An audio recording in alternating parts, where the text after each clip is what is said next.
Hey, I got this question, and I had answered it multiple times before, but probably easier just to re-answer it again and not try to dig up the old video.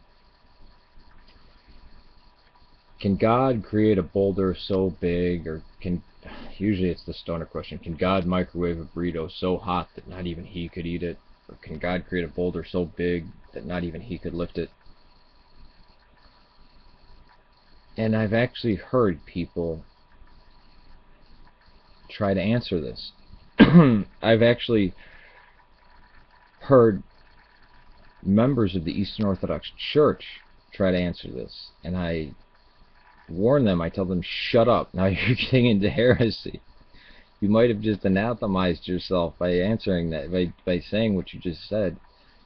First of all, this is a comical question for me, and I will answer the question, because it tries to denote the idea that, okay, when we're speaking of God, we're talking about God the Father, right? Spatially non-available, outside of space, energy, matter, time. Yeah. Um, Standing at the beginning of the universe and the end, and the outside, and the Holy Spirit, or the essence of God, which is outside, but the energies of God that penetrate through into our cosmos. Um, so God doesn't have arms, right?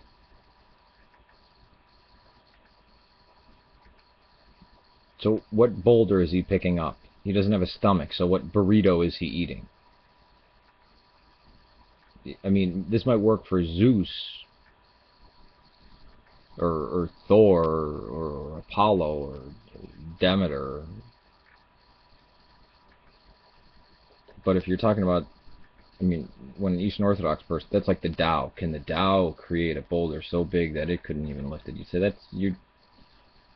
I don't think you know what you're talking about. Which in Eastern Orthodox, I thought it was original to say that our our concept of God is closer to the Tao than anything, than any than even the word God, or that any other concept that any other religion holds.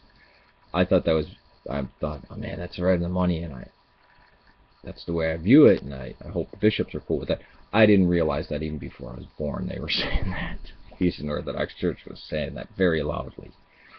Um, that's why we call Iahon. I mean, that's why even Theos had to be qualified, because it's actually not the Theos of, well, you know.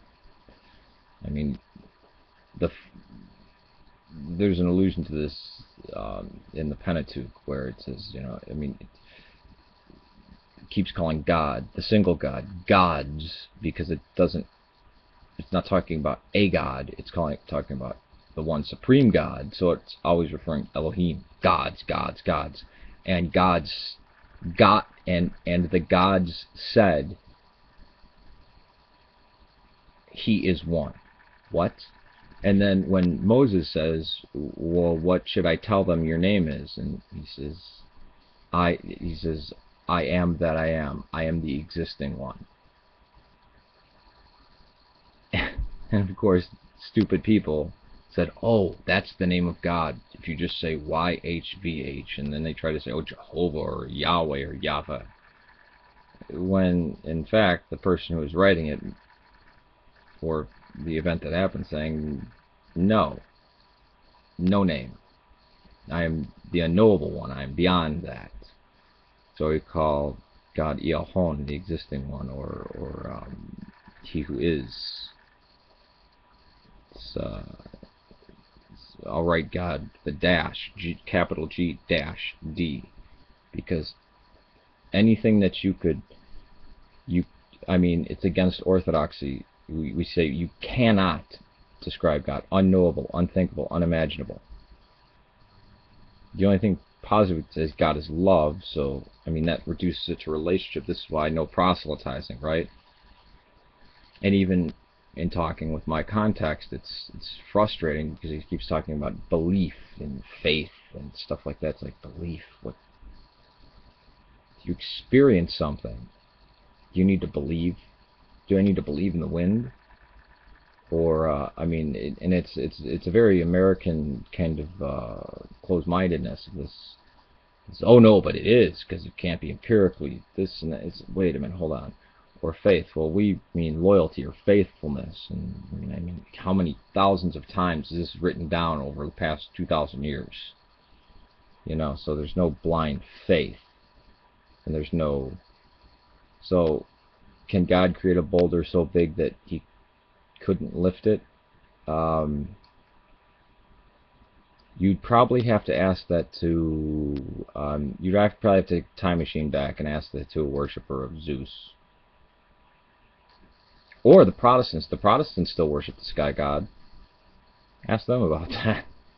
And I've actually said, well, that's logically impossible, but because God can only work within the parameters of logic and this and that. And I'm thinking, wow, how much did the Enlightenment really affect your view? I mean, because there's no way you would get to anything like Protestantism from the from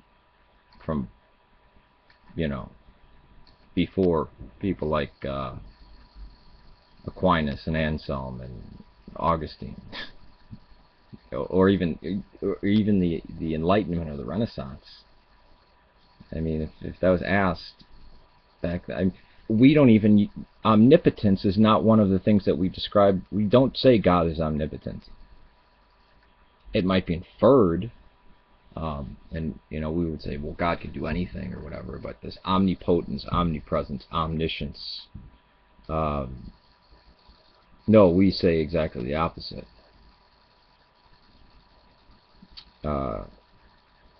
And there is no describing God. It's just like you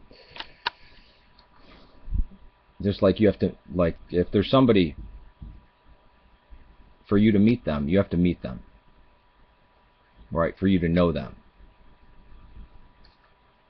I can't sit here and describe to you them enough for you to know them.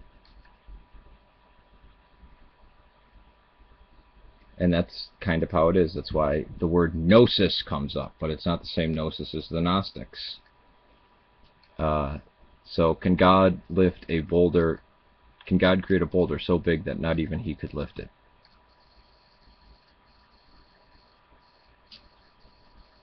Would never come up in Christianity. Well, not in Eastern Orthodoxy, which I consider Christianity. I think Protestantism. Again, my problem with Protestantism is that they have this concept of a Bible-based church, when the New Testament was not compiled until hundreds of years after the church had already existed. So, and it's funny to hear the Protestants try to answer these questions as if God has arms. I hope this answers your question, and trust me, I'm not trying to squirm out of the question. This is my honest answer, and has consistently been my answer.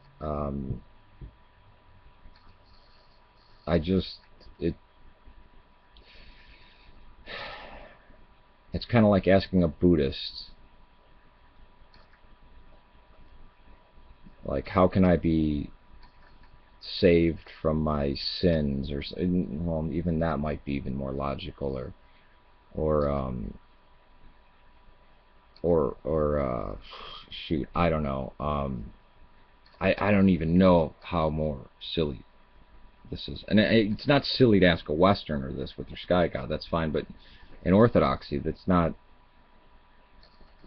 You would have to not know jack about what we even claim, what we, I guess, wrongly call God, because God is a Western term. Just like how I say I don't believe in heaven or hell, I guess now I have to say I don't believe in God, because it's not that. It's not anything like what has been used in English for the longest time.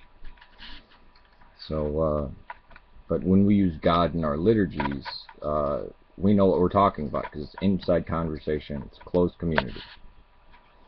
I'll make a part 2 of this. Let me try to think of a comparison, and I'll make a part 2. Peace to you.